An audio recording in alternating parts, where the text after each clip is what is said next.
নমস্কার দর্শক বন্ধু, জ্যোতিষশাস্ত্রের এই বিশেষ অনুষ্ঠানে আপনাদের সকলকে স্বাগত।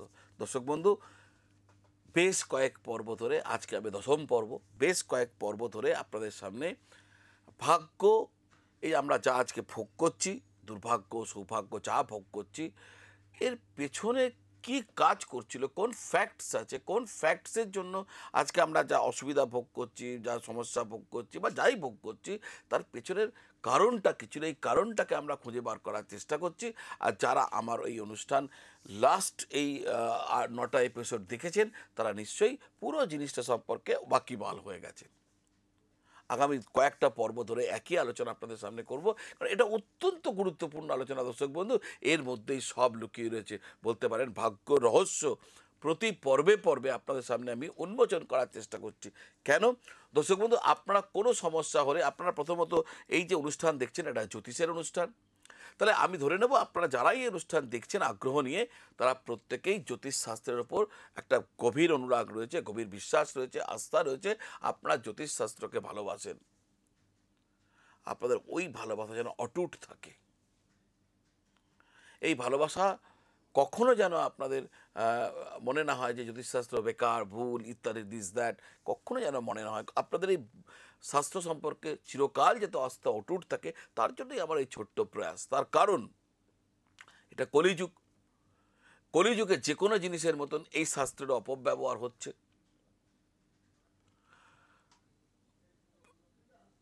ঠিকভাবে না দেখে, না পড়ে, না বুঝে, না অনেক আমরা প্রচুর মানুষজন রয়েছেন, তারা মানুষকে বিভ্রান্ত করছেন।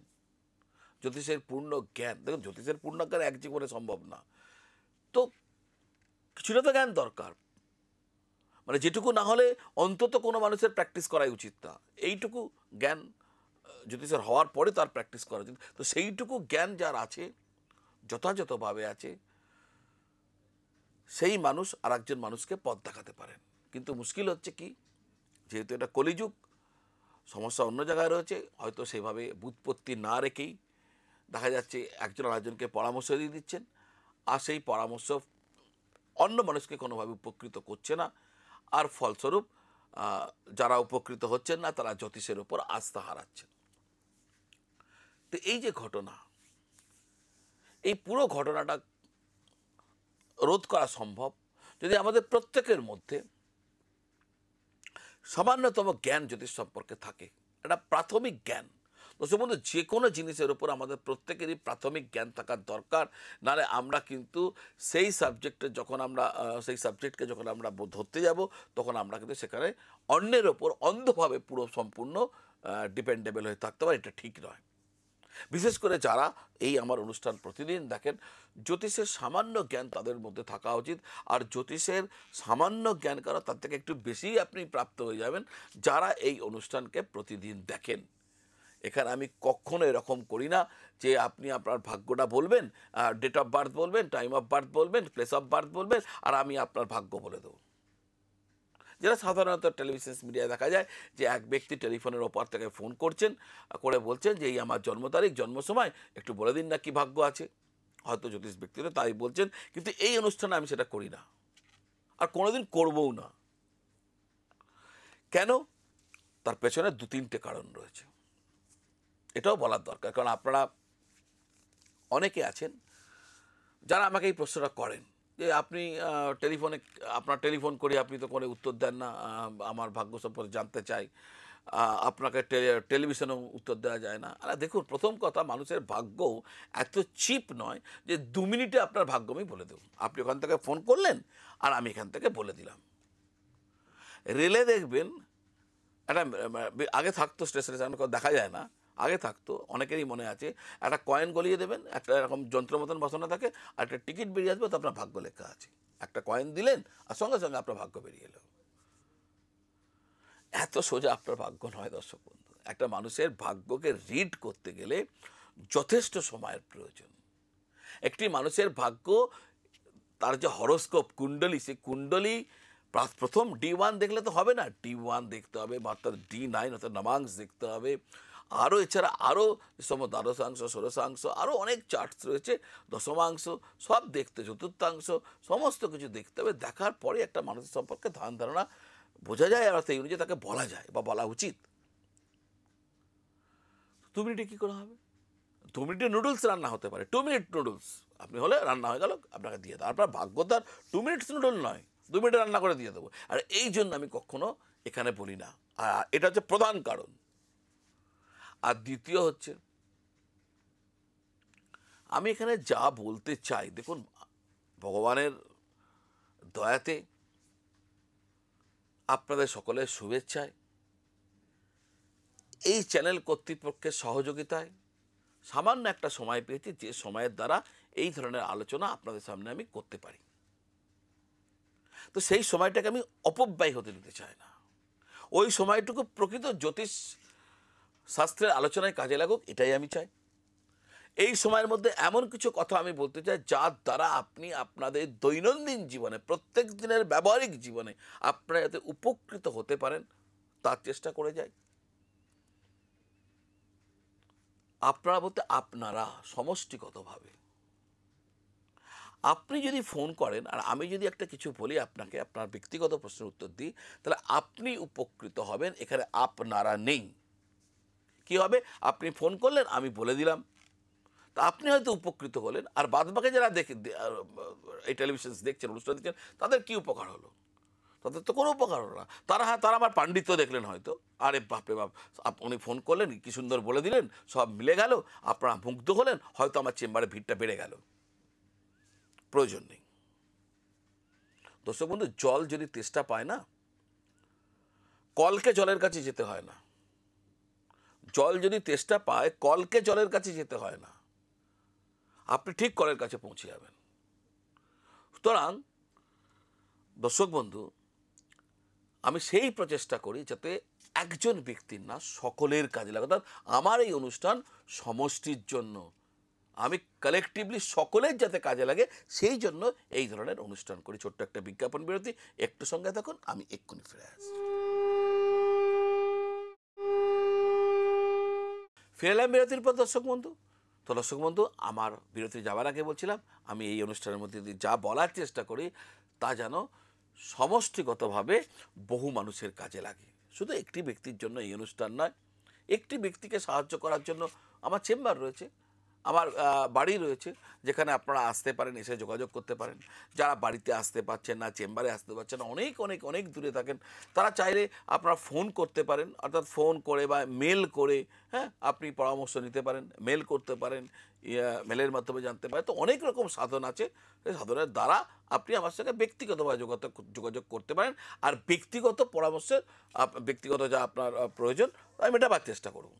কিন্তু এই অনুষ্ঠানের মধ্যে দিয়ে, এই অনুষ্ঠান সমষ্টিগতভাবে সুযোগ পেয়েছি দর্শক বন্ধু, এই চ্যানেল কর্তৃপক্ষ দিয়েছেন, আপনারা আমাকে ভালোবেসে দিয়েছেন, তাই তো 1000তম এপিসোড আমরা পার করতে সক্ষম হয়েছি। তাহলে এটা যেন মানুষের কাজে লাগে, আর বিশেষ করে জ্যোতিষশাস্ত্রের কাজে লাগে। আপনাদের প্রত্যেকের মধ্যে যদি প্রাথমিক জ্যোতিষ জ্ঞান থাকে না, তাহলে আপনাদেরকে চট করে কেউ বিভ্রান্ত করতে পারবেন না। আপনারা জানেন আমি রত্ন নিয়ে প্রচুর কথা বলে গেছি, আর প্রচুর মানুষ নোট করে রেখেছেন। সেই সমস্ত মানুষ যারা নোট করে রেখেছেন তারা জানেন কোন লগ্নের মানুষকে কোন রত্ন পড়তে হয় আর কোন লগ্ন পড়তে হয় না।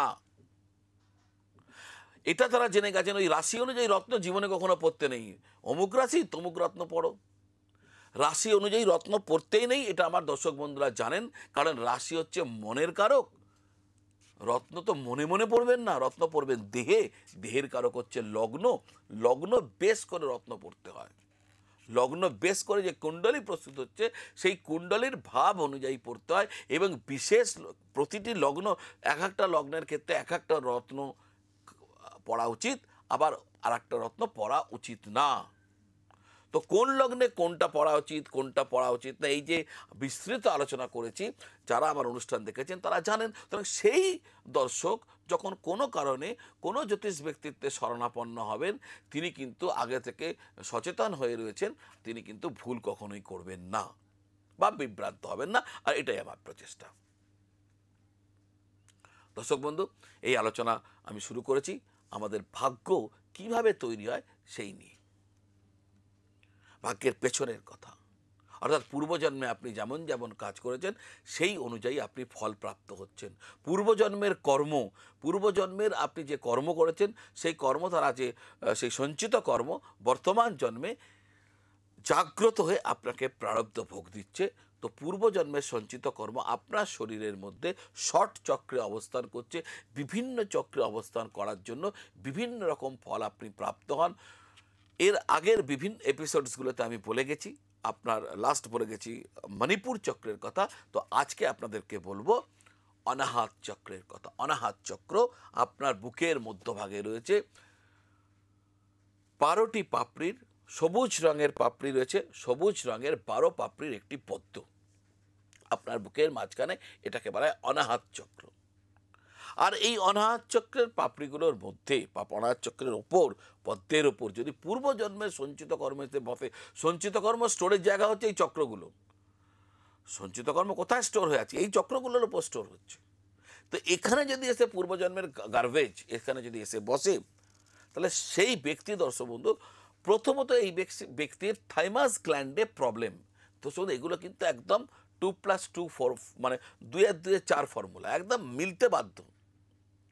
যদি পূর্বজন্মের কৃতকর্ম আপনার অনাহত চক্রে এসে বসে, প্রারব্ধ যা সঞ্চিত করেছেন এখানে সঞ্চিত হয়, তাহলে এটা যদি আপনার ব্লক হয়ে যায়, যদি ডিস্টার্বড হয়ে যায় এই চক্র, তাহলে দেখা যাবে আপনার থাইমাস গ্ল্যান্ডে প্রবলেম। দর্শক বন্ধু, আপনার হার্ট, আপনার ফুসফুস, এখানে আপনার সমস্যা হবে। হার্টের অসুখে আপনাকে ভুগতে হবে, ফুসফুসের সমস্যা থাকবে, ব্রঙ্কাইটিস প্রবলেম হয় না, ব্রঙ্কো প্রবলেম, যেগুলো সেই ব্রঙ্কাইটিস প্রবলেমে, ব্রঙ্কো প্রবলেমে, অ্যাস্থমা প্রবলেমে আপনি ভুগবেন। এরকম নেই একটা মধ্যে 4টি সবকটাই হবে, যে কোনো একটা হবে, কিন্তু হতে হবে, কারণ পূর্বজন্মের কর্ম আপনার এই চক্রের উপরে বসেছে। তো তার ফলে হয় ফুসফুস, নয় হার্ট, নয় অ্যাস্থমা প্রবলেম, নয় ব্রঙ্কাইটিস, এই সমস্ত সমস্যা আপনি ভোগ করবেন। বুকের সমস্যা, নার্ভের ওপর একটা সমস্যা হবে, নার্ভের সমস্যা ভোগ করবেন আপনি। হ্যাঁ, নার্ভাস সিস্টেম আপনার ডিস্টার্ব হয়ে যেতে পারে। তো এইগুলো আপনার কাঁধে ব্যথা হবে, কাঁধে লিম্ফ হতে পারে। তো এই সমস্ত নানা সমস্যা আপনি দেহগতভাবে ভোগ করবেন।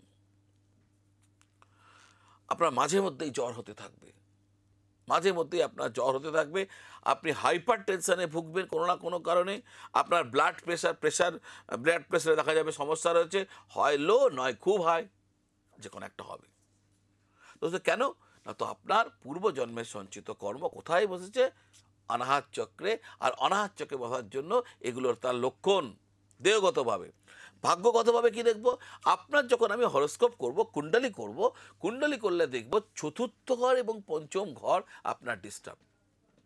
চতুর্থ ঘর বা পঞ্চম ঘর পাপ পীড়িত, পাপ দ্বারা প্রভাবিত, চতুর্থ ঘর পঞ্চম ঘর ডিস্টার্ব। এবার চতুর্থ ঘর পঞ্চম ঘর ডিস্টার্ব হলে কি হবে? ভূমি ভবন পদ প্রতিষ্ঠা, এটা চতুর্থ ঘর থেকে আসে। বাড়িতে অশান্তি, পারিবারিক অশান্তি, মায়ের সঙ্গে প্রবলেম, মায়ের স্বাস্থ্যহীনতা ইত্যাদি ইত্যাদি। আপনি কিছুতেই নাম করতে পারছেন না, প্রচুর খাটছেন, প্রতিষ্ঠা পাচ্ছেন না, প্রমোশন আটকে যাচ্ছে, চতুর্থ ঘর।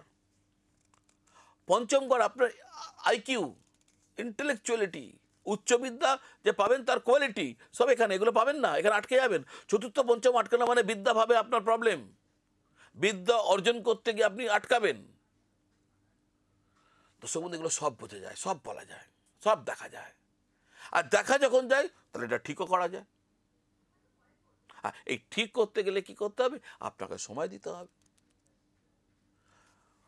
শুধু একটা আমি ওই হাতে একটা আংটি পরে নেবো আর আমার ভাগ্য পাঠলে হবে না দর্শক বন্ধু। আংটি হচ্ছে এক্সটার্নাল ডিভাইস, রত্ন, তাবিজ, কবচ, মাদুরি এক্সটার্নাল ডিভাইস। আপনি বাইরে ধারণ করছেন সেই বিশেষ দ্রব্য, ওই দ্রব্য গুণের দ্বারা কিছু মাত্রায় উপকৃত হবেন, পূর্ণ মাত্রায় না।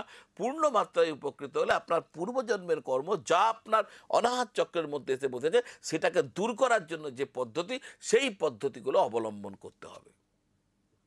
তো কি পদ্ধতি? যারা জানেন তারা দেখেছেন, এই অনুষ্ঠান যারা দেখেছেন তারা সবাই জানেন, সেবা, সাধনা, সংকীর্তন। তো আজ এই পর্যন্ত, কাল আবার দেখা হবে। নমঃ শিবায়। যে কোনো প্রশ্নের জবাব পেতে যোগাযোগ করুন 9830564500 এই নম্বরে।